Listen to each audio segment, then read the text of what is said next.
पहिलो प्रश्न कुलमान घिसिङज्यूलाई, तपाईको एमसीसी प्रतिको धारणा के हो? प्रश्न गर्न चाहन्छु। नरिसाउनुहोस् है, यहाँ तामाङहरू थुप्रो हुनुहुन्छ। मैले अघि भने हर्क साम्पाङ बिग्रियो भने हर्क साम्पाङलाई मात्रै दोस्नु, मेरो खलकलाई नदोस्नु। मैले तामाङ समुदायलाई गाली गरेको होइन। फेरि एउटा म प्रश्न सोधिरहन्छु, यसको उत्तरै आएको छैन। एमसीसी बारे तपाईको धारणा के हो? कुलमानजीलाई तपाईँ नो एमसीसी भन्नुहुन्छ कि यस एमसीसी भन्नुहुन्छ? जिब्रो चपाएर नबोल्नु, क्लियर किताबमा जानु।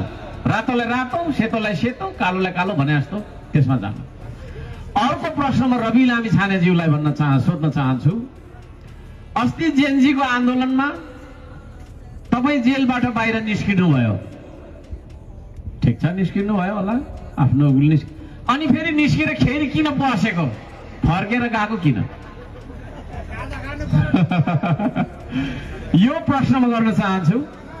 उहाँ जेएनजीको आन्दोलन भयो, हाजाङुजुङ गरेर निस्किनु भयो, फेरि निस्किसकेपछि अरू सबै निस्के होइन, अनि फेरि उहाँ किन पस्नु भयो होइन?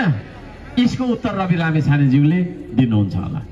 यो दुईटा प्रश्न म दुईटा व्यक्तिलाई गर्न चाहन्छु। यसको उत्तर आमसभाबाटै पाऊँ, फोनबाट म उठाउँदिनँ, बिजी छु तपाईँहरू जस्तै।